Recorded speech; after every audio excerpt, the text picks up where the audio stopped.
Hey everybody, it's Brian Asbury, and I just wanted to welcome you to today's episode. If you could, like today's episode, hit that subscribe button, and let's continue to grow the developmentally speaking brand. Today, my guest is former WWE Tag Team Champion, Hardcore Champion, and the greatest European champion of all time, co owner of OVW, Mr. Al Snow. Al, how are you, sir? I'm doing just fine, Brian. How are you? Good, can't complain. I don't think anybody wore that title better, sir. It was a lot of fun, that's for sure. I'm really surprised how many people remark about it and say how much they enjoyed it. So I'm really happy that everybody liked it. Now, going back before OVW, when Tough Enough was a thing, when they approached you to start training, did you always know that after when your career was winding down that you wanted to be a trainer? No, no, not at all. Um, I had started my own wrestling school or academy training center. Um, long before I went to about 4 or 5 years prior to going to WWF at that time, and had operated it for probably 8, 9 years, very successfully. I trained Dan Severn both for professional wrestling and for the very first UFC that he was in. Um, Trained Blue Meanie, D'Lo Brown spent time there. Glenn Jacobs came there. Steve Austin came there for a week.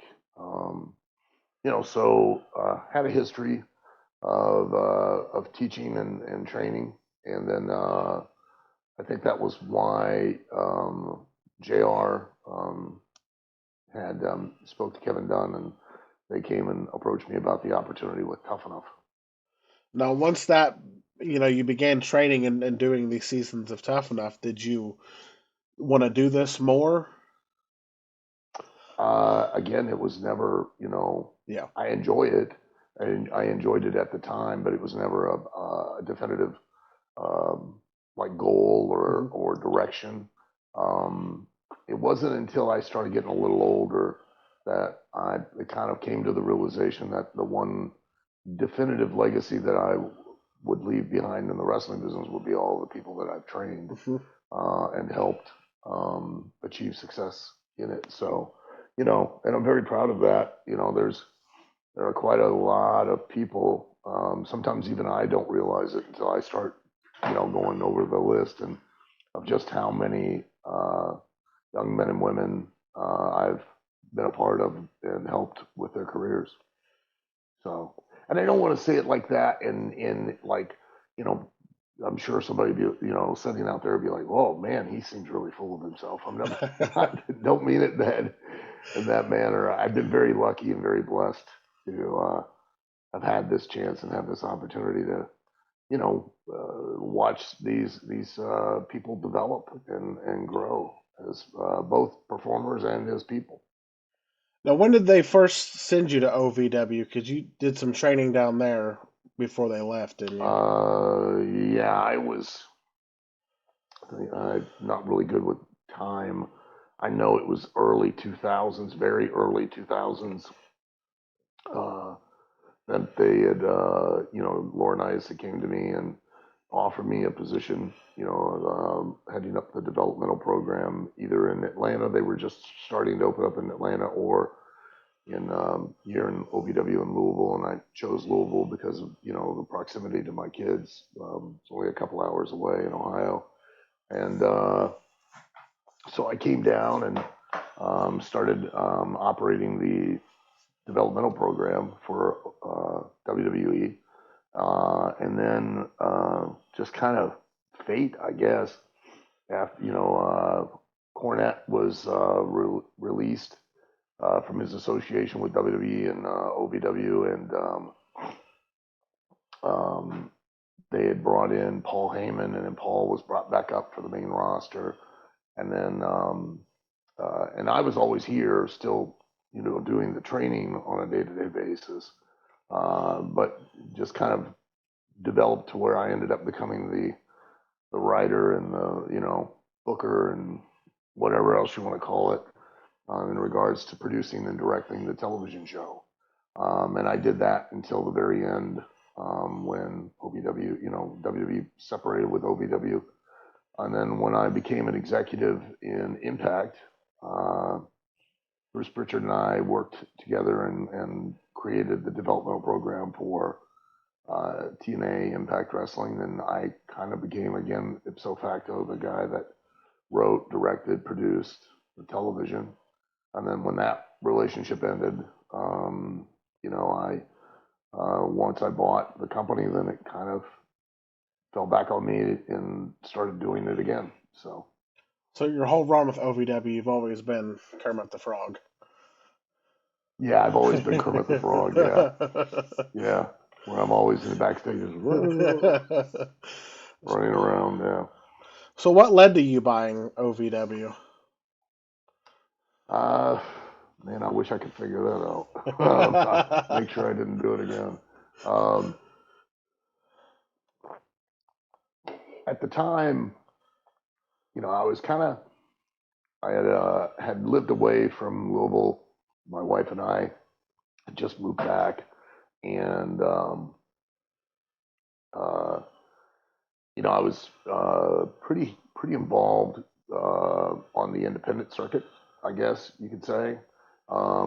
Working pretty frequently, and I was, I hate to say it, but I was really starting to get very frustrated, um, being on the independent circuit and seeing a lot of young men and women that, you know, not just aesthetically or cosmetically. Please understand. I mean, this is the entertainment business, so it is an aesthetic and cosmetic business, and part of that aestheticism is when you walk through the curtain, you've got to visually convince an audience that you make your living athletically in a competitive combat situation. Visually, you gotta communicate that.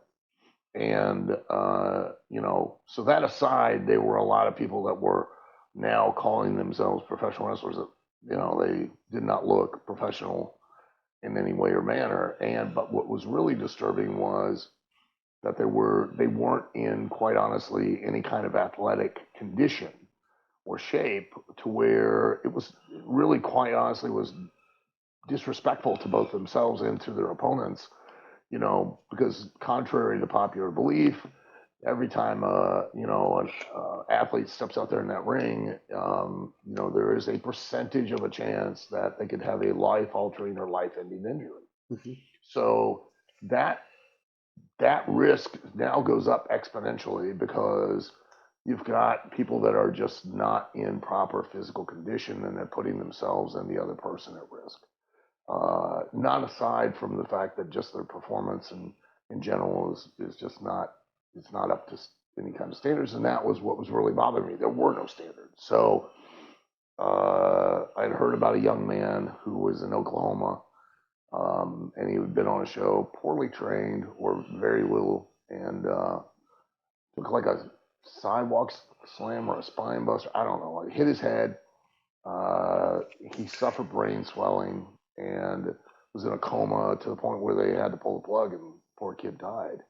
So I had it. I'd gotten so frustrated. Not to mention, I had been speaking to my wife, who's a licensed masseuse, a licensed therapeutic masseuse, and I realized in any other vocation, um, if you want to be a licensed, you want to be a beautician, you want to be a barber, you want to be a mortician, you name it. If it's a licensed vocation, yeah, you have to go to a state accredited school.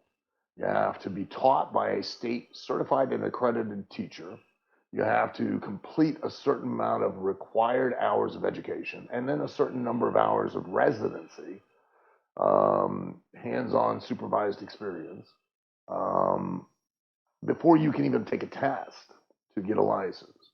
Now, you want to be a professional wrestler, all you got to do in any state that has a commission is basically just pass. Some of them you don't even have to pass a physical. You know what I mean? Mm-hmm. And I think that's absurd, and I think it's insulting. And so I approached a lot of the commissions in Maryland, Louisiana, Oklahoma, and they all just blew me off about creating like a training license and then and some kind of testing before you issue them an actual license.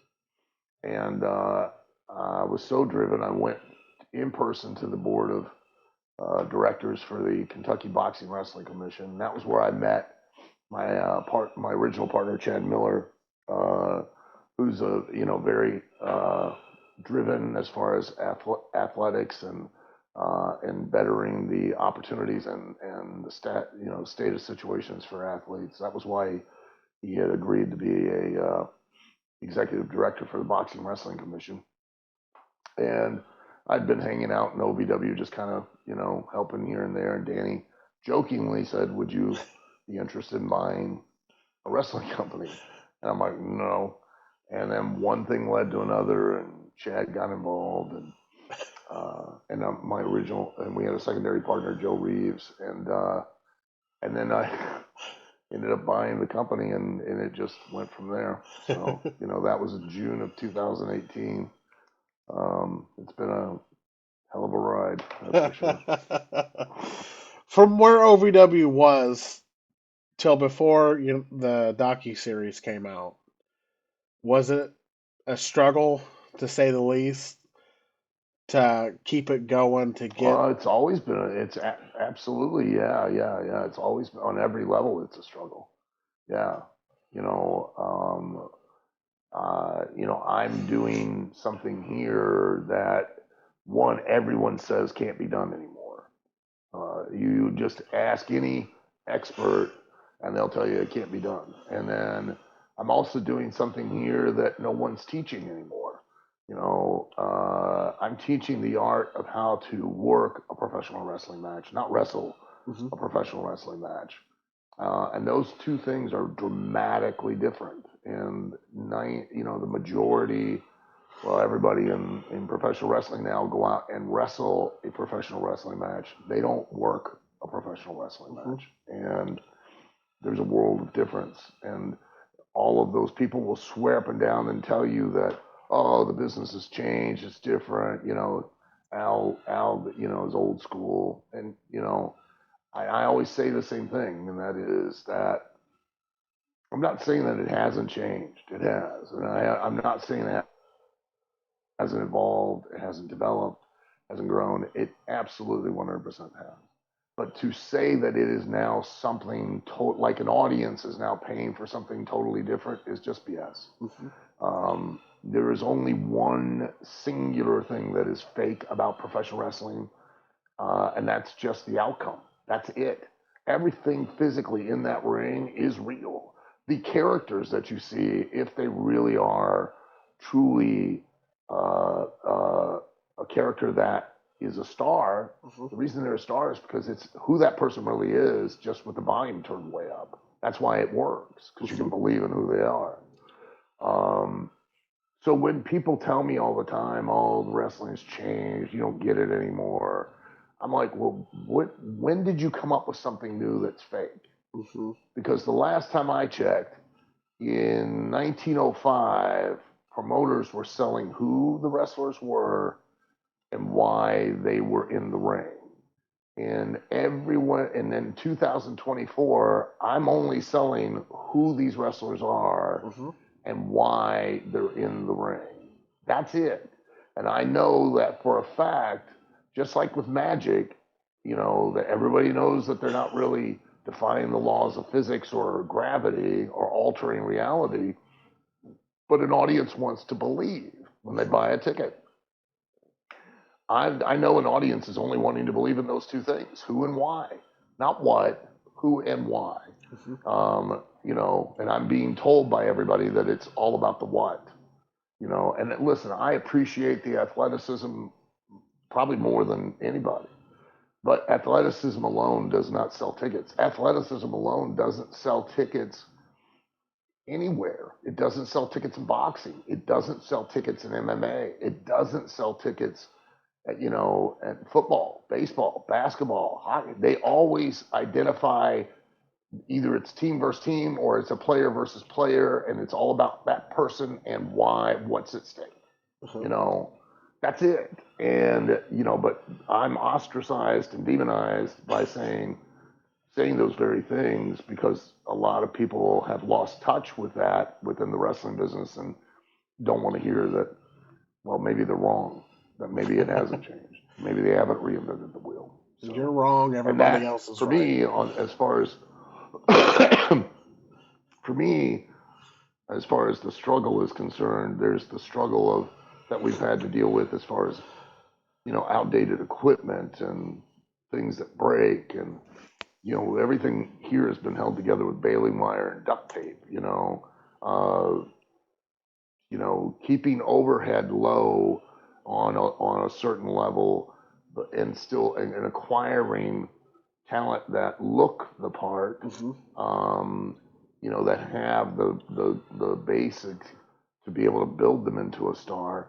Teaching the talent that it's not about what they've learned on the independent scene. It's on being able to utilize this platform that's being built to capitalize to its fullest extent and make themselves a star when they walk through the curtain. That in itself is probably the hardest challenge, is re-educating the talent to actually go out there and sell themselves and stop thinking in that independent mindset of, oh, I've waited all week. I'm going to just wrestle on Saturday night in this town that I may never, ever wrestle in front of an audience I may never, ever wrestle in front of again. And hey, I don't care how many people have come into the building. It could be 10 there or 10,000. I'm still going to get paid no matter what. Not here, because here you're going to get paid based on whether or not people showed up to see you. Simple as that, because that's your value. And I'm going to put you on TV and on this platform to give you the opportunity to make yourself that value by capturing an audience's imagination and motivating them to want to see you. There's a reason why That's OVW. a long answer, I know. There's a reason why people who have come through OVW have had that longevity versus other developmental territories at the time. It seemed like always OVW's students who went to the main roster they've all had almost that longevity. Yeah. As to where other places, hey, I got released, I'm done. But and that, what fascinates me these days with that attitude is, you got released, I'm done. No, you're not. You're not done. If you utilized your time in WWE on that platform correctly, you can still have a career. You can still have opportunities, and you can always reinvent yourself and go back again. You can always go, have a second, a third, a fourth opportunity. But, these young men and women today, they get in with totally with one, just singular mindset of a destination. I gotta get signed by WWE, and then if I don't get signed by WWE, I just gotta get signed by some company.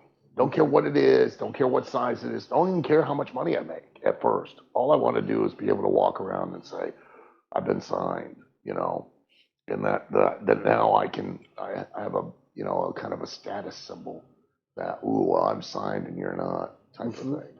And that's absurd. You can still have a very thriving and vibrant career, and still be able to do it for a living. It's going to be a little more of a challenge because you don't have the outlet, you don't have the platform. But that's what I'm trying to build here is I don't know why in every other industry, let's say it's retail, Walmart's at the top of the food chain, but then you got Target, then you got Dollar General, and you keep going down, and everybody has a percentage of the market. In wrestling, that doesn't really exist. It's WWE, maybe AEW, Impact and MLW, and are not really a factor. You know what I mean? And then you go down. Now you go drop off into the indies. Where I want to create a platform that allows young men and women to get experience, develop, and create opportunity, where they can create opportunities for themselves and build a career. And I want to also create a platform that where if you've been to the dance, you've been to WWE and you've been released, well, it doesn't have to be over. Mm-hmm. You can come back here, you can reinvent yourself. You're not going to make as much money by any means, but you'll still be able to do something for a living, that you've wanted to do. Mm-hmm. And still be able to, and then rebuild yourself back into an attraction that you get another opportunity on a bigger stage. So, when you came to start assembling your team, what made you want to bring Doug and them in to run the classes? I'm a firm believer, and people disagree with me on this too. No surprise. That because we live in a day and an age of access to information. Mm-hmm. We're talking on a device. I'm talking to you on a device that any information I want to access, I can pick up that phone and hit that Google button, and brother, I've got the information. Here's a big thing though. Information does not equate to actual knowledge. Unfortunately, everyone nowadays thinks because they have information on any subject or topic, they have knowledge about any subject or topic. No, you don't. That's not how life works. I hate to break it to you. I'll give you a good example. If you wanted to be a doctor, okay, and depended upon your specialty, what you really focus on, you're going to go to school for, my Lord, anywhere from 6 to probably 8 years, maybe more. How do I know this? Well, like my daughter-in-law had just graduated and has her doctorate of pharmacology. Is she a doctor? No. She graduated school. She graduated college. Is she a doctor? No. What is she doing right now? She has to spend the next almost 4 years in residency, hands-on supervised experience, before she'll ever earn the title doctor. Why? Because she has a ton of information. She has no commensurate amount of experience. And so the experience coupled with the information equates to real knowledge. And if you don't have that, there's nothing wrong with that, but that means you just have an opinion. And we all know opinions are like assholes. Most of them stink. And everyone's got one. You know what I mean? Mm-hmm. And you're entitled to that opinion. You are more than not real actual knowledge on a particular topic.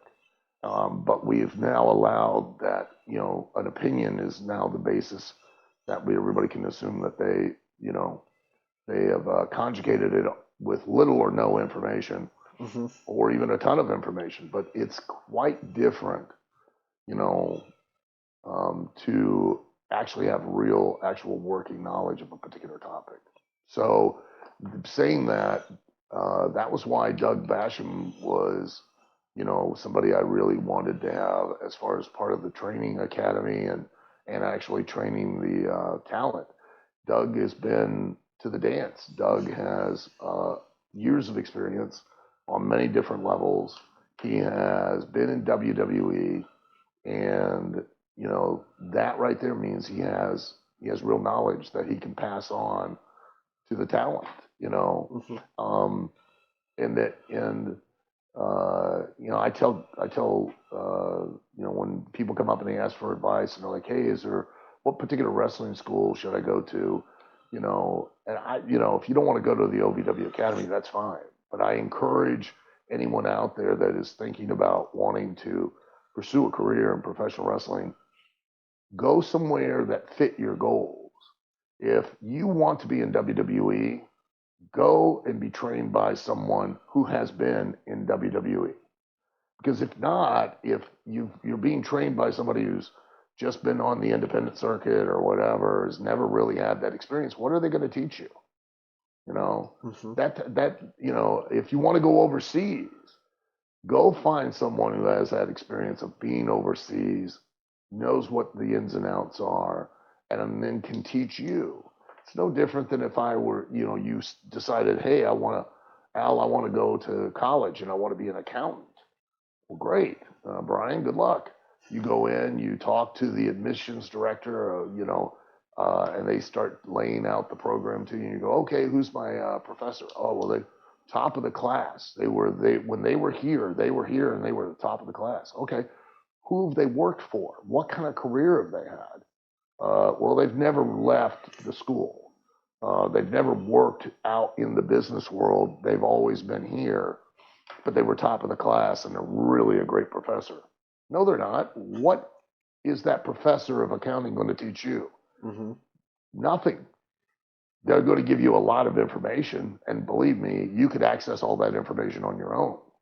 The purpose of an instructor is for you to be able to benefit from their mistakes and their experiences to allow you to have more insight, to have a quicker pathway to getting your own knowledge without going through the same pitfalls that they did. Mm-hmm. That's it. And that's why Doug Basham is so valuable for me. Mm-hmm. When word started getting out that you were doing this docu series, did a lot more people reach out or want to come work for OVW than before? Just No, surprisingly, no, not at no. all. No, not until not until just recently. Even once it started to air, I thought, oh boy, because it's the wrestling business, so it's like turning the lights off in the kitchen, and the roaches come out, and just here they come.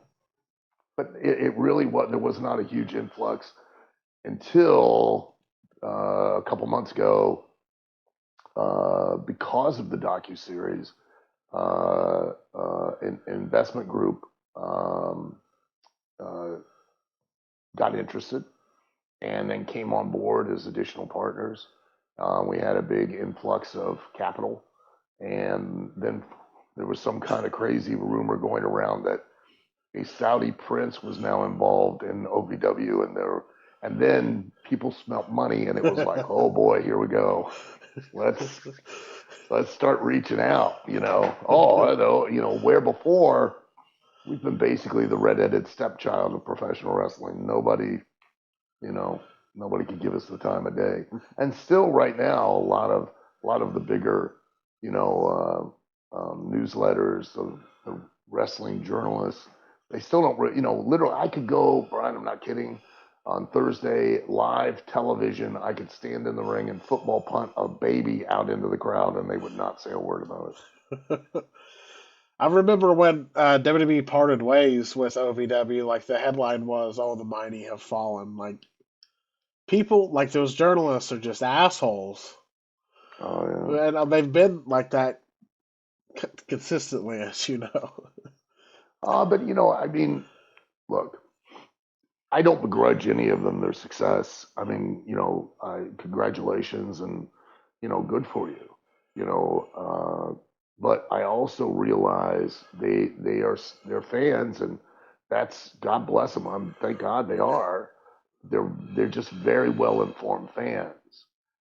They've never actually been in the real wrestling business, so they have a very well informed opinion. Uh-huh. And to say that they are quote unquote journalists, I have to use that kind of loosely because their sources are just all of the wrestlers within the wrestling business itself or additional fans. Mm-hmm. And so you get a lot of rumor and innuendo and people that have agendas and, are trying to utilize the newsletter writers who are also trying to use the wrestlers themselves to gain some kind of credit or status, Mm-hmm.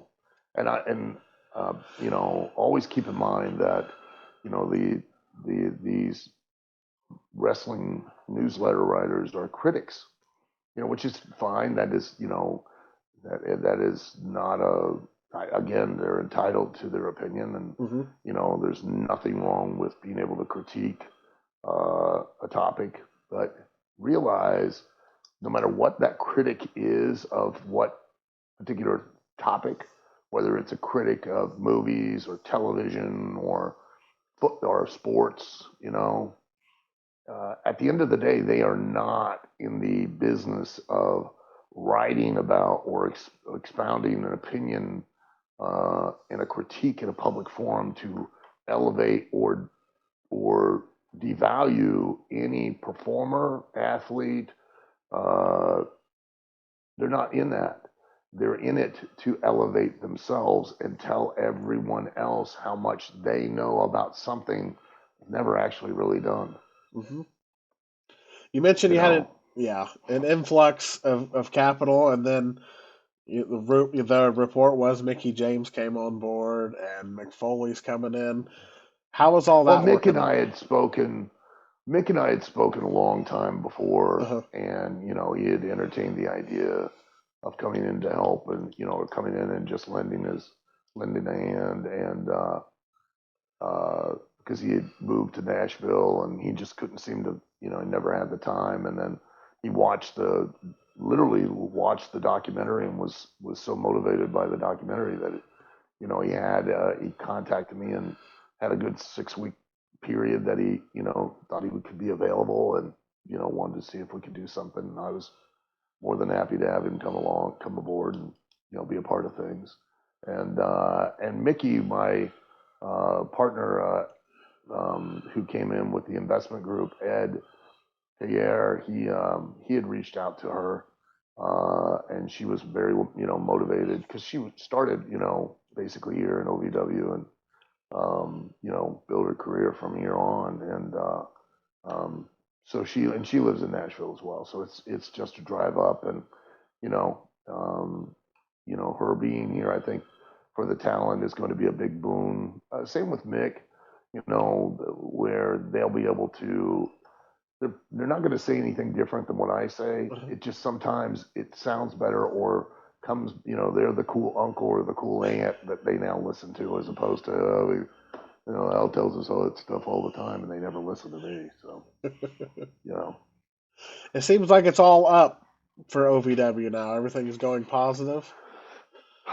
it certainly is. I mean, it comes with its own challenges. Now is the time, that we really have to work even harder. Mm-hmm. I mean, it's fantastic, and the rub or the shine from Netflix has been amazing, and I'm so grateful to Greg Whiteley, who was, he and his talented crew, made everything here look amazing. And we're on a great run. We just got to now capitalize on that, and really, when the novelty wears off, keep that audience. Mm-hmm. Keep the ball rolling. So the pressure's on. It's even more. It's awesome. We've been selling out repeatedly. Week after week, both live television, and like we're sold out for our February 10th pay-per-view already. We sold out last week. Great, but that just puts more pressure that Yep. we've got to deliver a certain level of experience to not only keep the audience that we've garnered through Netflix coming back, but gaining more, Mm-hmm. and just building off of what we have. So, I'm the stress never ends. It just keeps going, just every single week. They buy a wrestling company. They said it'll be fun. They said, God. If they wanted to do a second But season, would you be open to that? oh, absolutely, yeah. We're still waiting, to see and hear if they are wanting to do one. Keeping our fingers, our toes, our eyes, and our testicles crossed that that'll happen.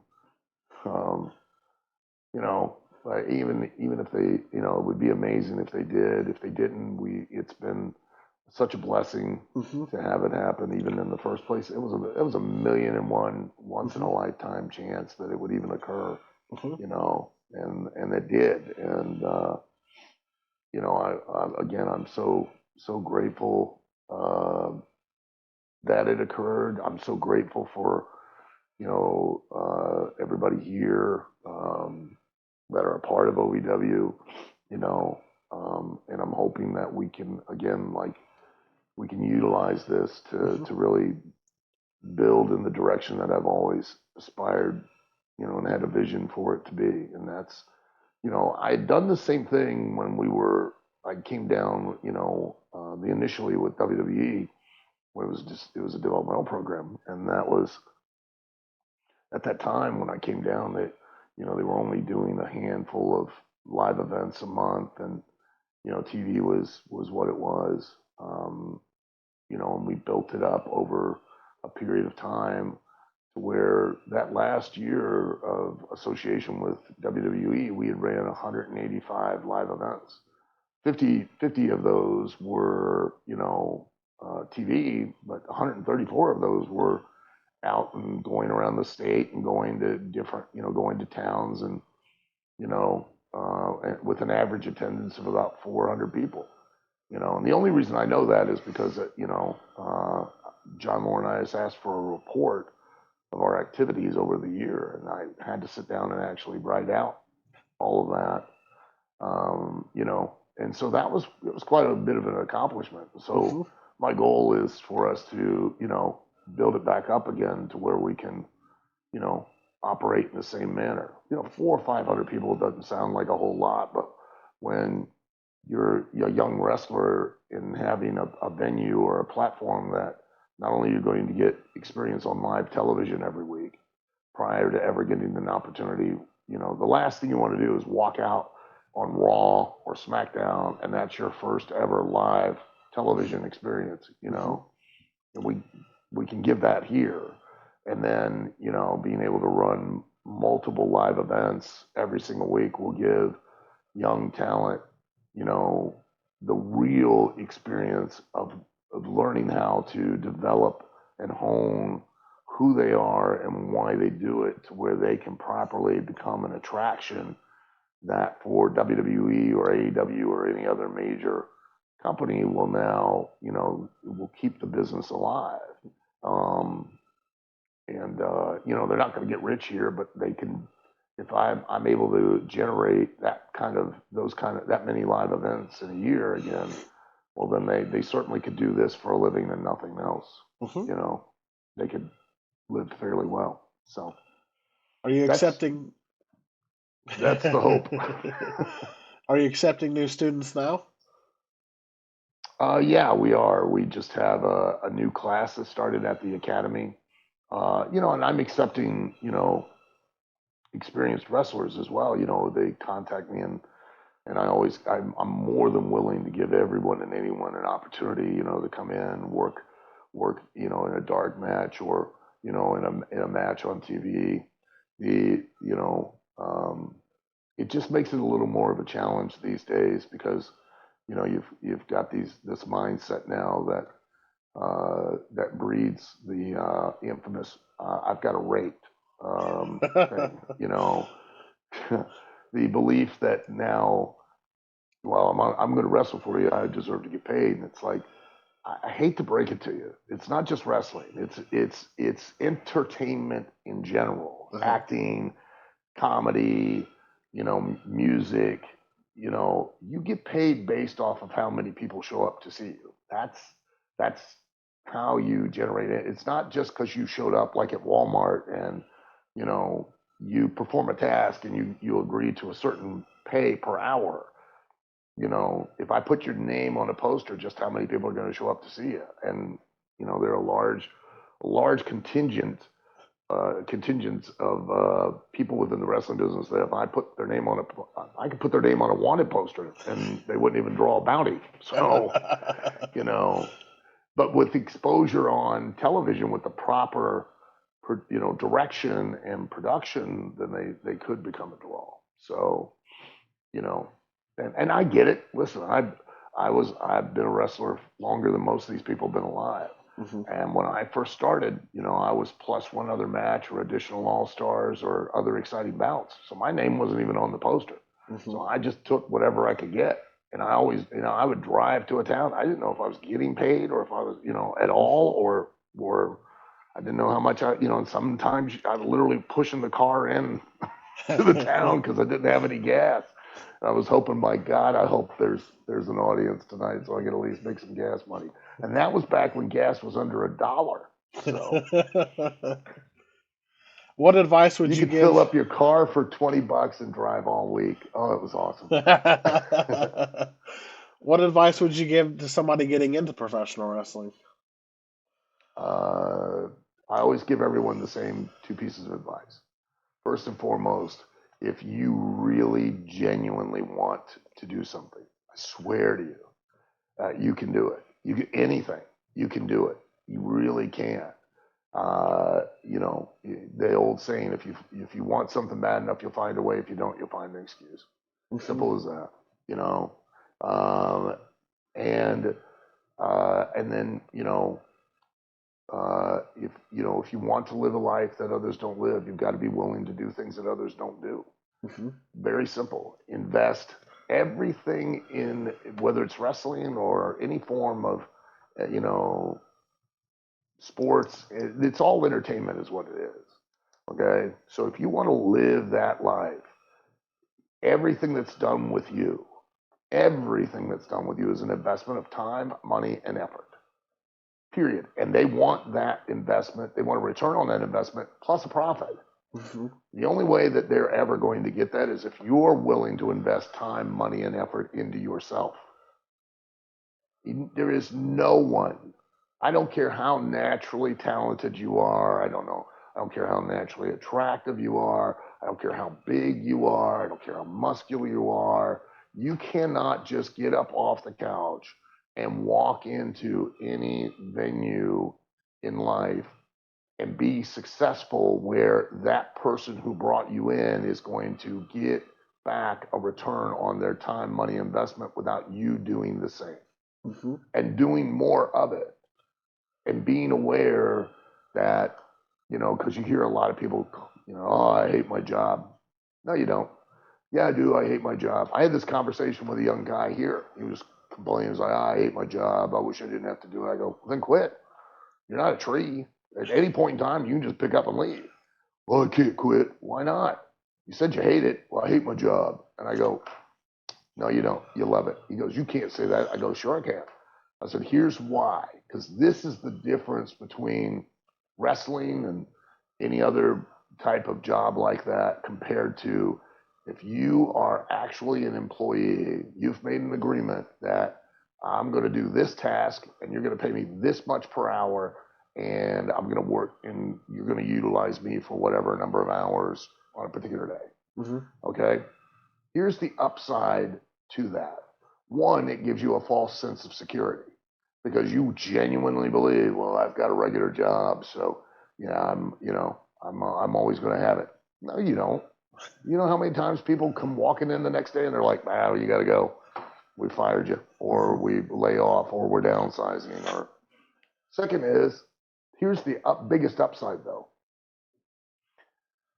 You show up to work, and you know what? I don't really feel like doing it today. I give about 40% effort, maybe 50. Well, you're still going to get 100% of your money.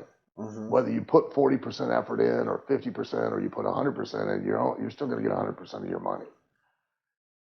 In the wrestling business, especially, you don't put 100% effort in, you ain't going to get 100% of your money. And in fact, there's going to be a long period of time where you're going to put 100% of your effort or even more on some days, and you're probably not going to get any money because it's going to take an enormous amount of investment in yourself to at some point see the results. Mm-hmm. And a lot of people don't want to live like that. Mm-hmm. It's a hard way to live. It really is. Of knowing every day you wake up, you're only going to get out of it what you put into it. Mm-hmm. That's it. And it's not for everybody. That's why so many never really realize their dreams because it sometimes can kind of suck. Mm-hmm. You don't get holidays. You don't get vacations. I've been with OVW now since 2018. I haven't taken a vacation. My wife and I right before New Year's went down to Tybee Island outside of Savannah, Georgia for like 3 or 4 days. during those 3 or 4 days that we got away, I'm still on the phone talking to people, coordinating stuff back here, dealing with, wrestlers and problems. I'm literally writing, a award show that I've got to put together, and I'm writing a go home show when we get back, and two rumbles, a pay per view, and the next week's show, all in those that time that I'm on vacation. You know what I mean? So, yeah, you're just not gonna, oh, you got off work on Monday? It was Martin Luther King, day. I didn't even realize it was a holiday.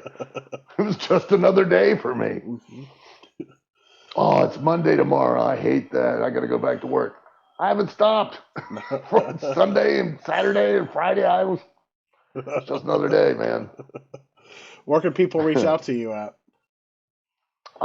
They can follow me on social media at The Real Al Snow. I got that name before all the blue check marks and all that crazy nonsense, because there were some people that were fake being me. And listen, if I find out you are, I'm just going to message you and go, look, aim the bar higher. Seriously. I mean, come on. If you want to find out more information on OVW, you can go to ovwrestling.com. And if you want to, we're live every Thursday night, regionally, locally on WBNA from 7:30 to 9:30. They give a half an hour delay, but we're live 7 p.m. to 9 p.m. Eastern on Triller TV now. It used to be Fight, on YouTube, Facebook, on all the platforms. We're live around the world. We're in about 100 million homes from Canada to Puerto Rico, Bahamas, Guam, and the Virgin Islands on a variety of different broadcast and linear networks. And if you were interested in being trained, you can go to ovwacademy.com and you can find out more information there. We just started our new semester, and as far as a training school, we are the only certified as a trade school by the State Office of Proprietary Education for Sports Entertainment, Professional Wrestling, and Broadcasting in the world. So we got that designation, which was not easy to get. Well, I just want to say thank you for coming on today. Thank you for what you've done for professional wrestling and what you continue to do, sir. If there's anything I can ever do, please feel free to reach out. Well, I appreciate it. Thank you for giving me the time. And I want to say thank you to all the fans out there. If it weren't for you, I wouldn't have a job. And I've been doing this way too long now. So,